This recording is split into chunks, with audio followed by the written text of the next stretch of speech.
The Steam Deck has been announced, a PC in the body of a Switch, a mobile gaming device with experimental controls and enough power to handle the latest titles. Equipped with a 4-core 8-threaded Ryzen processor and 8 RDNA 2 compute units, it can even do a spot of ray tracing, and starting at just £350. I'm already thinking up all of the torture tests I could run this poor device through. Links to some videos in the description if you want to know more about it. In this video, I'm going to focus on the hardware side of things, because the Steam Deck contains the APU that we've all been waiting for, and that we all desperately need right now. APUs are a budget gamer's dream come true.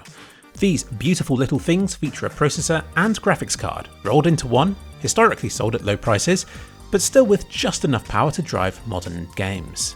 I have a Ryzen 2 200G, which was the first APU ever to actually be rather quite good.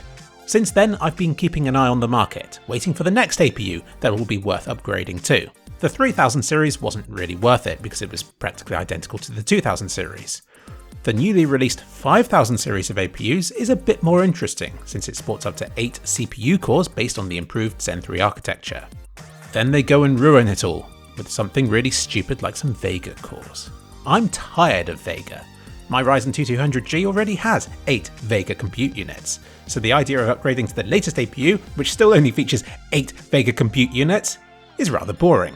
Looking at the benchmarks, it doesn't seem to deliver enough performance uplift to be worth upgrading to, especially since AMD's already got an exciting new architecture in the form of RDNA 2.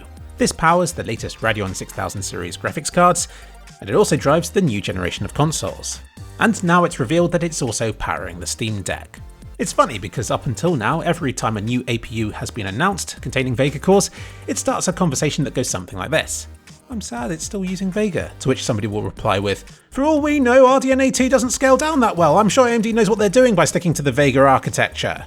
And then it descends into boredom as people go on about optimization, the chip shortages, and how consoles get priority and all that. Enter the Steam Deck. This device is definitive proof, once and for all, that RDNA 2 makes Vega its bitch, which we all knew already. It contains 8 RDNA 2 compute units, so you can expect plenty of exciting tech videos where people compare them with 8 Vega compute units to see how much better AMD's latest architecture is. So what sort of performance can we expect from it? Well, a flagship Radeon 6900 XT graphics card features 80 compute units, so it's like 1/10 of that. Further down the line, a Radeon 6700 XT still has 40 compute units. So assuming it performs like 1/5 of a 6700 XT, which it won't, then it will theoretically perform at these frame rates at 1080p.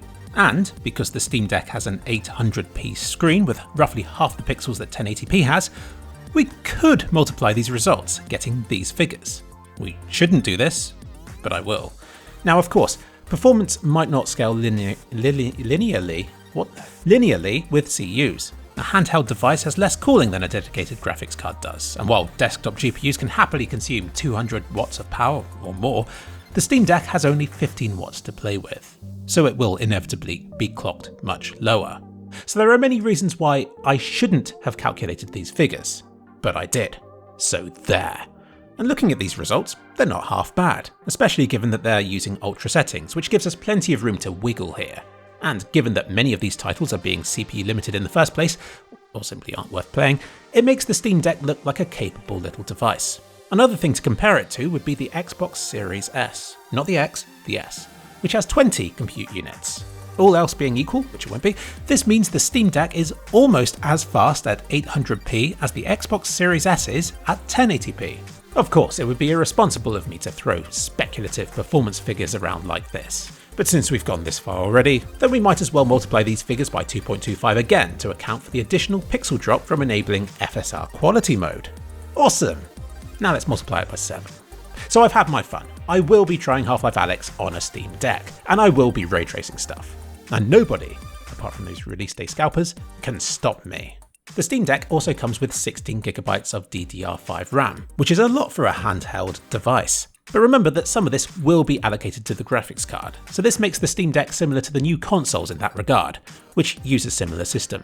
And lastly is the Steam Deck's processor, which is a 4-core 8-threaded Ryzen, which is based on the previous gen Zen 2 architecture. I know a lot of you will be complaining that it's a slow architecture or whatever, because obviously the moment a new generation of CPUs comes out, everything before that instantly becomes rubbish. But obviously this isn't the case. The new consoles use Zen 2. I myself have a Ryzen 3 700X in my main PC, and I suspect that will be capable for some time to come as well. To think the Steam Deck still contains half of that, even if it is clocked much lower, still sounds suited for what it's intended for. Because the Steam Deck isn't intended as a 144Hz device.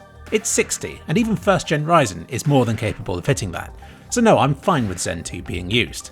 My bigger concern is to the core count. My Ryzen 2200G with its 4 cores already gets bottlenecked in some games, so the Steam Deck will be relying on improved IPC and its multi-threading to avoid this. At the end of the day, it's still an 8-threaded CPU. I was going to joke that it'll be fine provided you don't try rendering stuff on it, but actually you probably can do that as well. Ideally, we would have had a 6-core, but as Gabe says, it was kind of important that they stuck to certain price points for this device, which I commend them for, especially since nothing else seems to do that these days. I'm sure they know what they're doing. But hitting that price point has led to compromises. The base model's 64GB of storage is limited, very limited. Any newer games or applications of any sort will quickly eat that up. And once you factor in the price and hassle of an extra expansion SD card, then you might as well have opted for a bigger and faster drive in the first place. But at the same time, to see the cost of the Steam Deck get so inflated by such a boring necessary feature is frustrating. Though I am expecting some cool tech videos where the best expansion cards for this device are benchmarked. In conclusion, the Steam Deck contains the APU I've been waiting for. It's the budget hardware that we desktop users have been denied in our moment of need. So in that regard, its timing here has been perfect. Even without the screen and device it's housed in, the APU inside the Steam Deck is practically worth its price already. It's effectively a capable gaming APU that's bundled with a free mobile device. So looking at it like that, it should be a desirable device for PC users everywhere.